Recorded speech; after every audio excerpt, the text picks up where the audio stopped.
Welcome to air prep zone. আপনারা দেখছেন story of Indian history.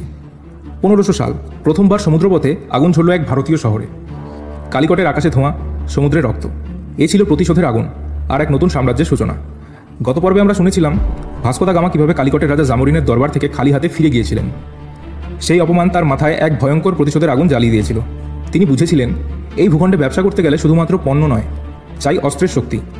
পর্তুগালের রাজা ম্যানুয়েল প্রথমের নির্দেশে এবার আরেকজন বণিক নয়, বরং এক বিশাল রণতরী নিয়ে ভারতের উদ্দেশ্যে রওনা হলেন আরেক দুঃসাহসী সেনাপতি, পেদ্রো আলভারেজ কাপ্রাল। তার উদ্দেশ্য পরিষ্কার, জোরপূর্বক কালিকটে পর্তুগিজ বাণিজ্য ঘাঁটি স্থাপন করা এবং যারা তাদের বিরোধিতা করবে তাদের সামরিক শক্তিতে গুড়িয়ে দেওয়া। দীর্ঘ যাত্রার পর কাব্রালের 13টি বিশাল জাহাজ এসে নোঙর ফেলল কালিকট বন্দরে। জামোরিন ভাবতেও পারেননি মাত্র 2 বছরের মধ্যে সেই অপমানিত বণিকরা এমন ভয়ঙ্কর চেহারা নিয়ে ফিরে আসবে। কাব্রাল কোনো আলোচনা বা চুক্তির প্রস্তাব দিলেন না, বরং সরাসরি হুমকি দিলেন।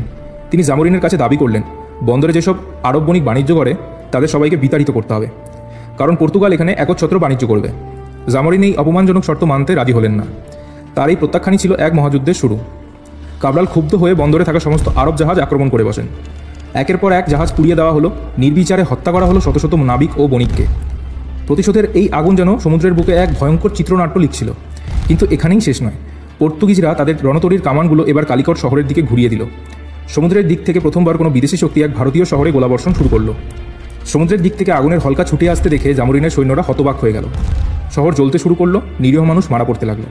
এ ছিল এক নতুন ধরনের যুদ্ধ, যেখানে কোনো মুখোমুখি লড়াই নেই, কোনো বীরত্ব নেই, আছে শুধু প্রযুক্তিগত শ্রেষ্ঠত্বের নির্মম ধ্বংসলীলা। জামোরিন বুঝতে পারলেন তিনি এমন এক শত্রুর মুখোমুখি হয়েছেন যাদের তিনি চেনেন না, যাদের উদ্দেশ্য শুধু ব্যবসা নয়, বরং শোষণ আর দখল।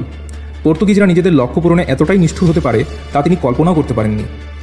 জামোরিনকে বাধ্য হয়ে শহর থেকে পিছু হাঁটতে হলো। পর্তুগিজরা বন্দরে তাদের বাণিজ্য ঘাঁটি স্থাপন করলো, যা ছিল ভারতবর্ষের মাটিতে প্রথম ইউরোপীয় সাম্রাজ্যের ভিত্তি। কিন্তু জামোরিন কি হাল ছেড়ে দেবেন? তিনি কি তার পরাজয় মেনে নেবেন? না। কালিকট থেকে পিছু হেঁটে তিনি এক গোপন সন্ধি করতে গেলেন তারই চিরশত্রু কোচিনের রাজার সাথে। এই শত্রুতার আগুন কি শুধু মালাবার উপকূলেই সীমাবদ্ধ থাকবে, নাকি তা ছড়িয়ে পড়বে সমগ্র ভারতবর্ষের মাটিতে? এই প্রশ্নের উত্তর আমরা জানবো পরের পর্বে। দেখতে চোখ রাখুন আমাদের চ্যানেলে। ভালো লাগলে সাবস্ক্রাইব করবেন। ধন্যবাদ।